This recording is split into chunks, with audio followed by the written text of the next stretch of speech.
So, as we all know, it's been a tough Christmas for UK retailers. M&S and Tesco sales are falling, but Morrison, and I'm going to steal Breakingviews' headline here, has stolen their thunder with a thundering profit warning, says Robert Cole, who joins me in the studio. It's a nice first line to the piece, I've got to say. Very nice.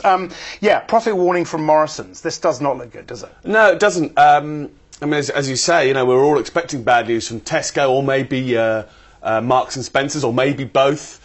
And I don't think we should forget the fact that those two aren't in a great place. But Morrisons has really shocked this morning. And I guess one way of sort of measuring the depth of that shock is just looking at the numbers. But the other thing to remember is that they were due to produce this statement in about 10 days' time, so they brought it forward. So I'm struggling to see this anything other than a full-blown profit warning, really. And the market seems to have taken that. Well, actually, I think the shares were down about 5% in Morrisons, 5-6%, yeah. which actually, in the circumstances, I think is pretty modest. Could have been worse. But I think the other thing to look into these numbers about is it really shows us a great deal about what's going on in UK retailing. And, the big sort of story is about multi-channel. So it's not just about those big stores. It's about convenience stores, the corner shop, and it's about online. And while Tesco's is quite good at that. Well, it's certainly good at the international, right? And it's got quite a lot of heritage on the internet, and and the importance of that is underlined by the fact that it's done badly, but not too badly.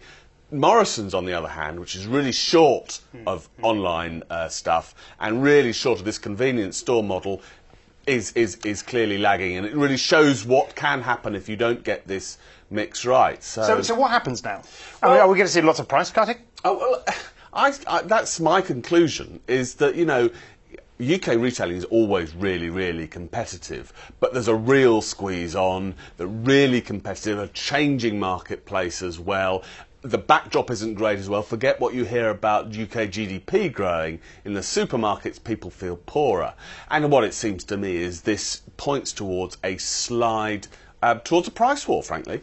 It may not be kind of as price wars as we've known it in the past, where, there are big discounting left, right and centre. The supermarkets might be more clever about it, might target more, and they might have to be sacrificing margins in terms of making stores brighter, so putting more cost into it. So it might not actually feed through to consumers, but I find it very I find it very easy to believe that, profit margins at supermarkets groups, always under pressure, are under even greater pressure now. But, as you said, and as we spoke about yesterday, and I pulled you up on the four previous headlines on Sainsbury's.